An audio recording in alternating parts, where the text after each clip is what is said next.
ಪುತ್ತೂರು ಜಿಲ್ಲೆ ಹಾಗೂ ವಿಟ್ಲ ತಾಲೂಕು ನೂತನವಾಗಿ ರಚನೆಯಾಗಬೇಕು ಅಂತೇಳಿ ಒತ್ತಾಯಿಸುವುದರ ಮೂಲಕ ಈ ಒಂದು ಪತ್ರಿಕಾಗೋಷ್ಠಿಯನ್ನು ಪ್ರಕಟಿಸುತ್ತೇವೆ. ಪುತ್ತೂರು ಜಿಲ್ಲೆಯ ಅಗತ್ಯತೆ ಬಹಳವಿದೆ. ನಮ್ಮ ದಕ್ಷಿಣ ಕನ್ನಡ ಜಿಲ್ಲೆಯ ಭೌಗೋಳಿಕ ಪ್ರದೇಶವು ಬಹಳ ದೊಡ್ಡದಾಗಿದ್ದು,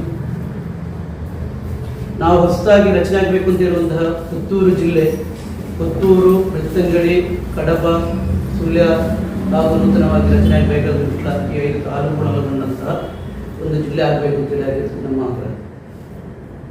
ಒಂದು ಜಿಲ್ಲಾಧಿಕಾರಿಗಳನ್ನು, ಜಿಲ್ಲಾ ಕಚೇರಿಯನ್ನು ಈ ನಮ್ಮ ಸುಳ್ಯ ತಾಲೂಕಿನ ಅರತೋಡಿಂದ ಹಿಡಿದು ಸುಬ್ರಹ್ಮಣ್ಯ, ಗುತ್ತಿಗಾರು, ನೆಲ್ಯಾಡಿ ಈ ಪ್ರದೇಶದ ಜನರಿಗೆ ಜಿಲ್ಲಾ ಕಚೇರಿಗೆ ಭೇಟಿ ನೀಡಬೇಕಾದ್ರೆ 100ರಿಂದ 130 ಕಿಲೋಮೀಟರ್ ಪ್ರಯಾಣಿಸಬೇಕಾಗ್ತದೆ.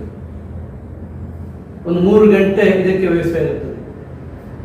ಇಲ್ಲಿಂದ ಪ್ರಯಾಣಿಸಿ ತಮ್ಮ ಕೆಲಸದ ನಿಮಿತ್ತ ಅಲ್ಲಿ ಹೋದಾಗ ಅಕಸ್ಮಾತ್ತಾಗಿ ಅಲ್ಲಿ ಅವರಿಗೆ ಸಿಗಬೇಕಾದ ಅಧಿಕಾರಿಗಳು ಸಿಗದಿದ್ದರೆ, ತಮ್ಮ ದಾಖಲೆಗಳು ಸಿಗದಿದ್ದರೆ ಒಂದು ದಿನ ಇಡೀ ಪೂರ್ತಿಯಾಗಿ ಅಲ್ಲಿ ವಹಿಸಿಕೊಂಡು ತುಂಬ ಖರ್ಚನ್ನು ಮಾಡಿಕೊಂಡು ಹೋಗಿ ಕಷ್ಟಪಟ್ಟು ಆಗುವಾಗ ಬಹಳ ಜನರಿಗೆ ತೊಂದರೆ ಆಗ್ತದೆ.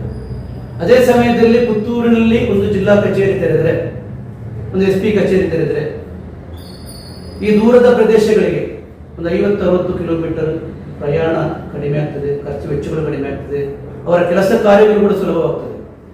ಈಗ ನಮ್ಮ ದಕ್ಷಿಣ ಕನ್ನಡ ಜಿಲ್ಲೆಯಲ್ಲಿ ಜನ ತುಂಬ ಇದೆ. ಸಾಲು ಒಂದು ಕೆಲಸ ಆಗಬೇಕಾದ್ರೆ ಜಿಲ್ಲಾ ಕಚೇರಿಗಳಲ್ಲಿ ಸಾಲು ಕ್ಯೂ ನಿಲ್ಲುವಂತಹ ಪರಿಸ್ಥಿತಿ ಬರ್ತದೆ. ಅದೇ ಸಲ ಅದನ್ನು 2 ಡಿವೈಡ್ ಮಾಡಿದಾಗ ಈ ಸಾಲುಗಟ್ಟಲೆ ಕಾಯುವಂತಹ ವ್ಯವಸ್ಥೆ ಕಡಿಮೆ ಆಗ್ತದೆ, ಕೆಲಸ ಕಾರ್ಯಗಳು ಸುಲಭವಾಗ್ತದೆ, ಜನರಿಗೆ ಅನುಕೂಲವಾಗ್ತದೆ. ಇದನ್ನು ಯಾವತ್ತೂ ಮಾಡಬೇಕಿತ್ತು. ಈ ಸಂದರ್ಭದಲ್ಲಿ ಪುತ್ತೂರು ಕೂಡ ಬಹಳ ವೇಗವಾಗಿ ಅಭಿವೃದ್ಧಿ ಹೊಂದ್ತಾ ಇದೆ. ದಿನದಿಂದ ದಿನಕ್ಕೆ ಪುತ್ತೂರಿನ ಜನಸಂಖ್ಯೆ ಜಾಸ್ತಿ ಆಗ್ತಿದೆ. ಪುತ್ತೂರು ನಗರಸಭೆ ಆಯಿತು, ವೇಗವಾಗಿ ಬೆಳೀತಾ ಇದೆ. ಇನ್ನೀಗ ನಮ್ಮ ಮೆಡಿಕಲ್ ಕಾಲೇಜ್ ಬಂದರೆ ಮತ್ತೂ ಇಲ್ಲಿ ಡೆವಲಪ್ ಆಗ್ತದೆ. ಅತಿ ಅಗತ್ಯವಾಗಿ ಪುತ್ತೂರು ಜಿಲ್ಲೆಯನ್ನಾಗಿ ಘೋಷಣೆ ಮಾಡಬೇಕು ಅಂತೇಳಿ ಸರ್ಕಾರವನ್ನು ಕೂಡ ಒತ್ತಾಯಿಸ್ತೇವೆ. ಸಂಬಂಧಪಟ್ಟ ಇಲಾಖೆಗಳಿಗೆ ನಾವು ಮನವಿಯನ್ನು ಕೂಡ ಸಲ್ಲಿಸ್ತೇವೆ. ಮುಂದಕ್ಕೆ ಇದಕ್ಕೆ ಸ್ಪಂದಿಸಿದ್ದರೆ ಹೋರಾಟವನ್ನು ಮಾಡುತ್ತೇವೆ ಅಂತೇಳಿ social democratic party of India ಗ್ರಾಮಾಂತರ ಜಿಲ್ಲೆ ನಿರ್ಣಯಿಸಿದೆ. ಅದೇ ರೀತಿ ಇನ್ನೊಂದು ಬಹಳ ಅತಿ ಅಗತ್ಯವಾದಂತಹ ಗ್ರಾಮೀಣ ಪ್ರದೇಶದ ಜನರಿಗೆ ಅನುಕೂಲವಾಗಬೇಕಾದಂತಹ ಒಂದು ವಿಷಯವಾಗಿರುತ್ತದೆ ವಿಟ್ಲ ತಾಲೂಕು. ಈ ಹಿಂದೆ 2007ರವರೆಗೆ ವಿಧಾನಸಭಾ ಕ್ಷೇತ್ರವಾಗಿ ಕೂಡ ವಿಟ್ಲ ಗುರುತಿಸಿಕೊಂಡಿತ್ತು. 2007ರ ಕ್ಷೇತ್ರ ಪುನರ್ವಿಂಗಡಣೆ ಸಂದರ್ಭದಲ್ಲಿ ವಿಟ್ಲ ವಿಧಾನಸಭಾ ಕ್ಷೇತ್ರ ಸಮಿತಿ ಅಸ್ತಿತ್ವದಿಂದ ಹೋಯಿತು. 2008 ನಂತರ ಅಲ್ಲಿ ಶಾಸಕರು ಇಲ್ಲದ ಆಯಿತು. ಈ ಒಂದು ಸಂದರ್ಭದಲ್ಲಿ ಕಂಡುಕೊಂಡಂತ ಅದನ್ನು ಆ ಕ್ಷೇತ್ರವನ್ನ ಪುನರ್ವಿಂಗಡಣೆ ಮಾಡಿ ತೆರವು ಮಾಡುವುದಕ್ಕಿಂತ ಮುಂಚೆ ಅಲ್ಲಿ ತಾಲೂಕಾಗಿ ಅದನ್ನು ಘೋಷಣೆ ಮಾಡಬೇಕಿತ್ತು. ನಮ್ಮ ಈ ಪುಣಚದಿಂದ ಪೆರುವಾಯಿ, ಕೇರಳ ಗಡಿ ಪ್ರದೇಶವಾದ ಅಡ್ಯರಡ್ಕ, ಈ ಕಡೆ ಕನ್ಯಾನ, ನಮ್ಮ ಈ ಕಡೆ ಕಮಲಬೆಟ್ಟು, ಒಡಕೆ ಮಜಲು, ಮಿತ್ತೂರು, ಈ ಪ್ರದೇಶದ ಜನರಿಗೆ ತಮ್ಮ ತಾಲೂಕು ಕಚೇರಿಗಳಿಗೆ, ತಾಲೂಕು ಆಫೀಸಿಗೆ ಹೋಗಬೇಕಾದರೆ ಬಂಟ್ವಾಳಕ್ಕೆ ಹೋಗಬೇಕು. ದೈನಂದಿನ ಚಟುವಟಿಕೆ ಇರ್ತದೆ. ನಮ್ಮ DC ಕಚೇರಿಗಿಂತ ಜಾಸ್ತಿಯಾಗಿ ತಾಲೂಕು ಆಫೀಸುಗಳಲ್ಲಿ, ತಾಲೂಕು ಕಚೇರಿಗಳಲ್ಲಿ ತಹಶೀಲ್ದಾರನ ಭೇಟಿ ಆಗಬೇಕಾದ ಸಂದರ್ಭಗಳು ಬಹಳ ಜಾಸ್ತಿ ಇರ್ತದೆ. ದೈನಂದಿನ ಭೇಟಿಗಳಿರ್ತದೆ. ಒಂದನೇದಾಗಿ ಗ್ರಾಮೀಣ ಪ್ರದೇಶದ ಜನರಿಗೆ ಅಲ್ಲಿ ಹೋಗಬೇಕಾದ್ರೆ ತುಂಬಾ ಕಷ್ಟವಾಗ್ತದೆ. ಅದೇ ಸಂದರ್ಭದಲ್ಲಿ ವಿಟ್ಲವನ್ನ ಕೇಂದ್ರವಾಗಿ ಇಟ್ಟುಕೊಂಡು ವಿಟ್ಲ ತಾಲೂಕು ಮಾಡಿದರೆ, ಅಲ್ಲಿ ಮಿನಿ ವಿಧಾನಸೌಧವನ್ನು ರಚನೆ ಮಾಡಿದರೆ ಅಲ್ಲಿಯ ಜನರಿಗೆ ತುಂಬಾ ಅನುಕೂಲ ಆಗ್ತದೆ. ಯಾವತ್ತೂ ಕೂಡ ಈಗ ಅವರು ಹೇಳ್ತಾರೆ ತಾಲೂಕು ಮಾಡುವುದಾದ್ರೆ ಅದಕ್ಕೆ ತುಂಬಾ ಖರ್ಚಾಗ್ತದೆ, ವ್ಯವಸ್ಥೆ ಮಾಡ್ಲಿಕ್ಕೆ ಆಗುದಿಲ್ಲ, ಸ್ಥಳದ ಕೊರತೆ ಇದೆ, ಇನ್ನು ಕಚೇರಿ ಮಾಡಬೇಕು, ಸಿಬ್ಬಂದಿಗಳನ್ನ ಮಾಡಬೇಕು. ಜನರಿಗೆ ಉಳಿತಾಗಬೇಕು. ಸರ್ಕಾರ ಮನಸ್ಸು ಮಾಡಿದರೆ ಇತರ ಯಾವುದೇ ಖರ್ಚುಗಳು ಮಾಡುವುದಕ್ಕಿಂತ ಜನರಿಗೆ ಬಹಳ ಅನುಕೂಲ ಆಗ್ತದೆ.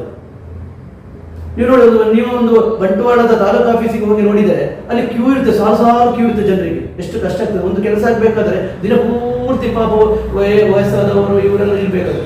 ಅದೇ ಸಂದರ್ಭದಲ್ಲಿ ವಿಟ್ಲ ತಾಲೂಕು ರಚನೆ ಮಾಡಿದಾಗ ಅರ್ಧಕ್ಕಿಂತ ಅರ್ಧ ಏನಾಯ್ತು, ಅಲ್ಲೇ ಜನದಟ್ಟಣೆ ಕಡಿಮೆಯಾಗಿ ಕೆಲಸ ಬಹಳ ಸುಲಭ ಆಗ್ತದೆ.